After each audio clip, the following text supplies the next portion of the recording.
Guys, hello po. Hello, Happy Three Kings. Happy Trekkings po sa ating lahat, guys. Ito guys, nag-celebrate ako ng Trekkings. Celebrate po kami. Ito, nagluto po ako ng konting pinagmix ko na Yun. bihon at pancit canton. Tapos ito po, nilagay ko ng ice cream. Tapos ito, fried chicken. Ayan, ito lang po ang aming tinghanda. Pagkagaling sa simbahan, ayan. Para pasalamat sa lahat ng blessings. Ayan. Kain po tayo, guys. Kain Thank po you so much tayo. po, guys. Thank you po, Lord, sa blessings. Amen. Happy Three Kings po sa inyo lahat. Tara, kain po tayo. Kain po tayo. Ito po. Mm. Sarap. Sarap, guys. Simple lang po itong pagkaluto ko nitong bihon. Sarap. Tingnan ko po sa short kung may ano ko sa short. Kaya lang, wala man nalunod sa short. Binidyoan ko po kasi pagluto ko, kaya lang hindi naka-landscape.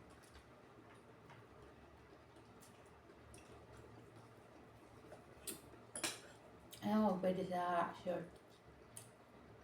Simple-simple lang pong pagkaluto ko ng bihon, pero masarap. Bihon, pancit canton.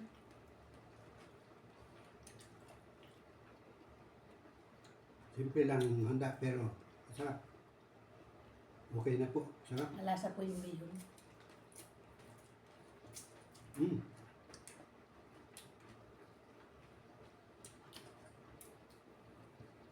Sarap. Para kumakain sa mga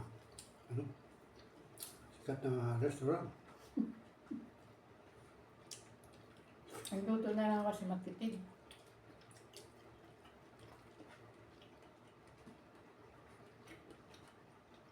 Medyo magastos kasi pag kumain sa labas. Sa labas magastos.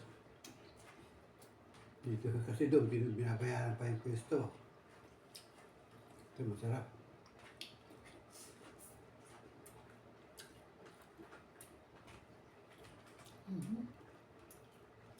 Ayaw yung ating tubig dyan. Ang layo. May ice cream ka pa, di ba? Ito guys, ice cream no. Kaso tubig wala. Ang layo na tubig natin.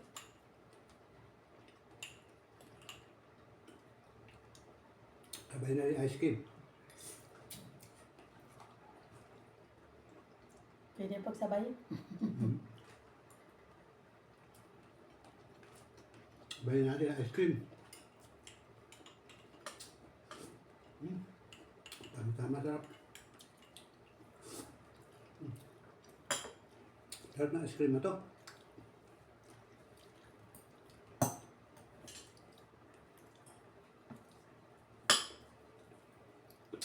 Sarap ang flavor. May buto pala itong nakuha ko nga. Fried chicken, may buto.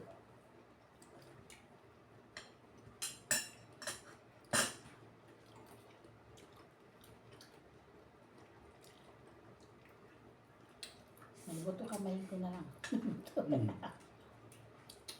Oo, kinakamay ko na. Mm.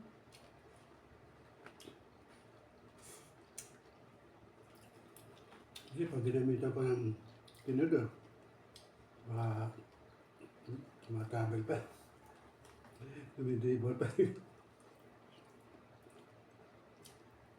Ito kamay-kamay na lang. Mamukbang sana kami dito dito eh. Kaya lang, hindi ako nakuha ng dahon. Sarap sana sa dahon kumain. Kaya sa akin yan. Dahon ng saging. Oo nga.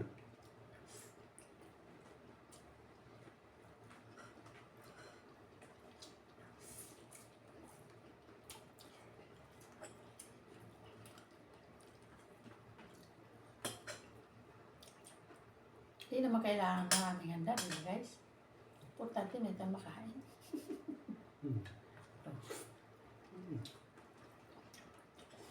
Kaya, ito yung chicken.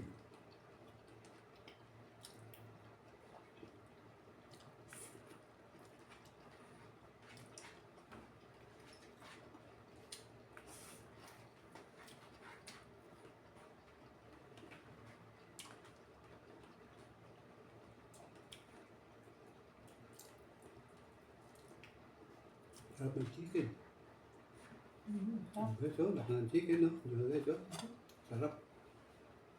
Tapos ka ice cream, Pagkakaluto. matutunaw. Sarap ng pagkaluto. Tapos nabayan pa ng ice cream. Wow.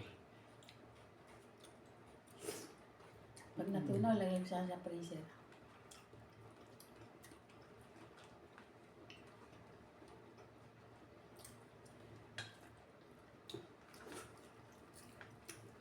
Sarap. Bagong taon na naman guys.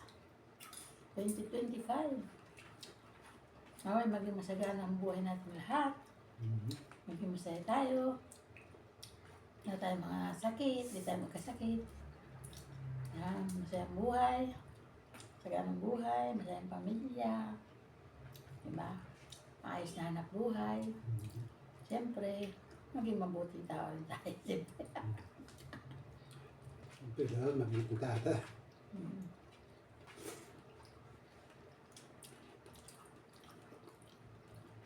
Tapos siyempre, maging malapit tayo sa Panginoon. Para, ayan, kahit maraming pagsubok, malalampasan natin.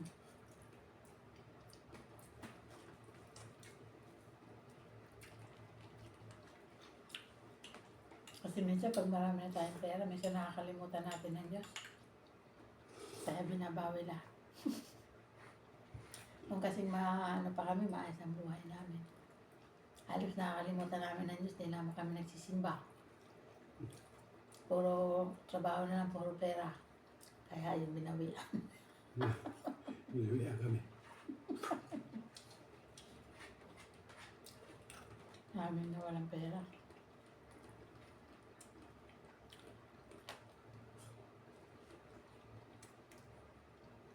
Sayang, dapat nakakalimot sa Diyos, magawa mabuti. Pero kahit naman binawian kami sa mabuti naman napunta. Sa pagtulong, at yun nga, ito, laging masakit dati. Pero ngayon, okay na po siya. Lumaba na. Kaya tayo pa ay dapat mag-iingat din sa mga kinakain. Kasi dyan nakakakuha ng sakit sa pagsobra. Pagsobra. Yan.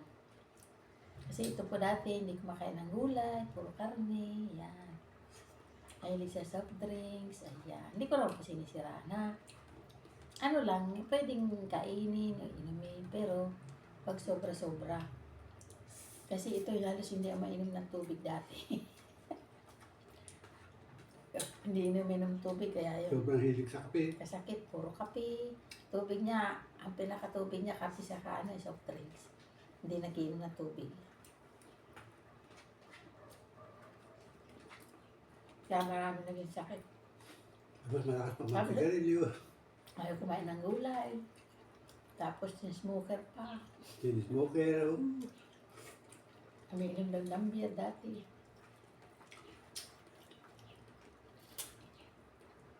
Ay, ang dami naging sakit. Tik na nga siya eh. Muntik kasi maglaro sa mundo. At sa awan ng Diyos naka-recover. Salamat sa Diyos. Hindi na ako totally pinabayaan.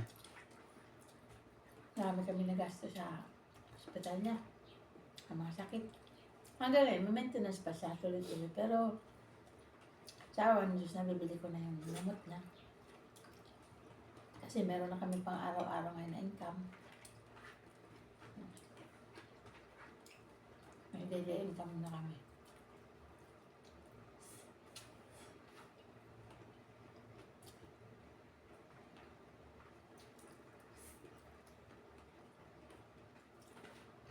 Pero dapat kontrolado din yung pagkain. Hindi lahat ng masarap, maganda sa katawan. Kontrolado na yung pagkain. Kailangan kontrolado rin. Kasi pag sige-sige, nako. Mahirap. Marami kang magiging sakit.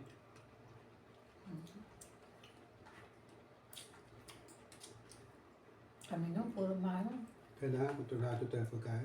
masasarap. Na seafoods, mga karne. Yan, kinakain namin nun.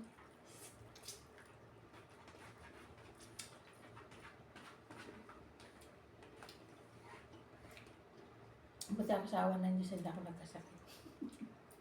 Kasi ako kumakain ako ng gulay. Kahit kumakain karne. Halos lahat ng masasarap na pagkain, tinikman namin. Kaya masama pala yung gano'n. Hindi pala ikaw mo masarap, kakainin mo kakain. Kailangan control din. Mga kasama pala katawa. Control lang. Ako kukuha pa ako ng konti. Namayin ko na. Konti na lang. Pao, sabi yun. Mm. Mm. Mm. Nice. Ayun po, kumusta naman na yung mga Pasko, bagong taon? Kami yun na in-upload ko naman po dyan. Simple lang namin buhay ngayon, guys. Baling simple yung buhay, basta wala sakit, masaya, diba? Ang problema, makanta din tinatapakan, yung happy, ano.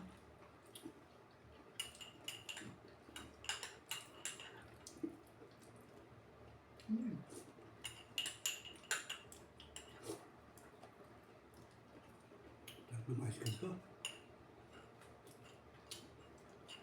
Sarap mix na. Basta, ingat lang po sa pinakain talaga. Para makaiwas po sa mga sakit. Kailangan kontrolado ng pagkain. Huwag pong tira lang ng tira. Kailangan kontrolado. Sobrang karne, masama rin. Kami nga, pinipili ko na lang pagkain. Basta healthy. Kasi, bawal magkasakit, magastos. Kahit marami ka pang pera, ubus. Basta may sakit. Sobrang gastos, kung wala na, saan hanapin?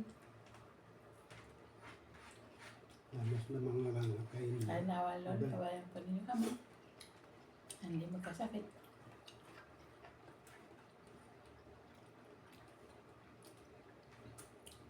Salamat po Lord sa blessings. Sa buong taon na ito, ay masagana tayo at masaya. Masagana tayo lahat. Ngayong year 2025.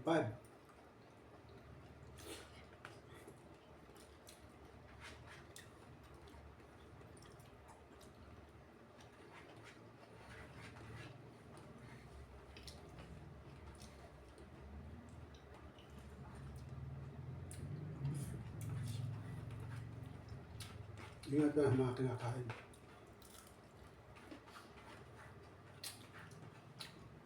Kami, ang buhay namin guys, paikot-ikot lang no, sa araw-araw, tinda. Ayan.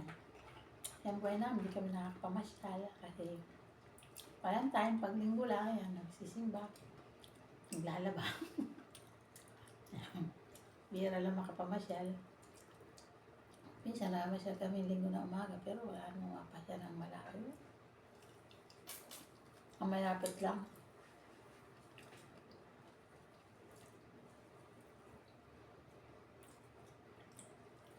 Kasi siyempre pag namamasyal, siyempre kailangan panggastos ka. Ang gasolina, ang bayad dun sa mga pupuntahan. Mga entrance. Mga entrance, kailangan may pera.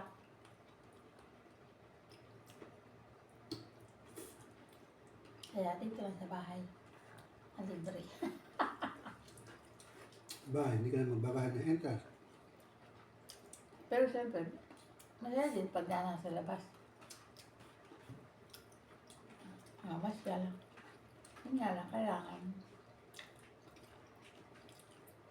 mag-iipon. Dati mahilig kami sa pasyal kasi may na magastos. Kaya lang ngayon, hindi na kasi araw-araw kami hanap buhay. Kami nakaka-pamasyal. Pag-araw lang ng linggo. Pag linggo lang kami medyo nakasingit-singit ng pasyal.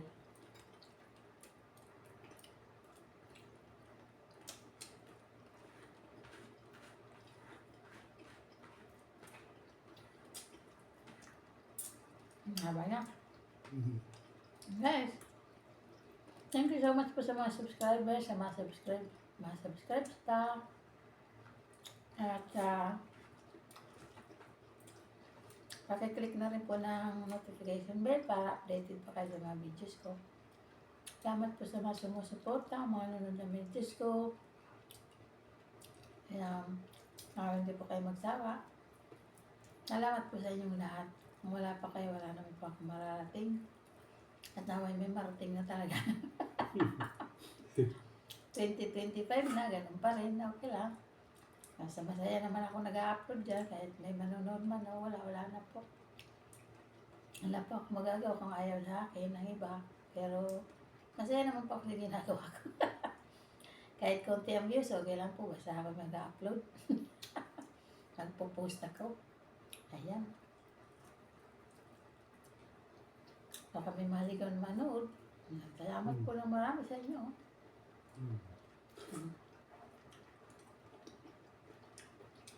Don't forget po to share, likes, comments, and subscribe po. Gusto ko bumalik sa pagluto-luto kaso yun nga po, wala akong oras. Gusto ko mag-invent ng mga luto-luto, wala akong oras.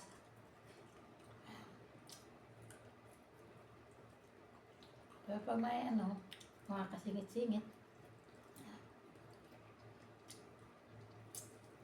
siyempre kailangan ko ng budget. Kapag di kami nagtinda araw-araw, wala kami budget. Kailangan tinda. Kaya kailangan magtinda. Kasi ang pera, kahit may pera, kung walang pumapasok, puro palabas, ubos din. Kaya dapat, kahit may pera, may income din araw-araw, kahit konti. Kahit pumapasok, diba? Saka siyempre, tipid. Bye-bye guys, love you all. Bye-bye. Happy Trekkies po ulit, bye-bye. Happy Trekkies. God bless us all.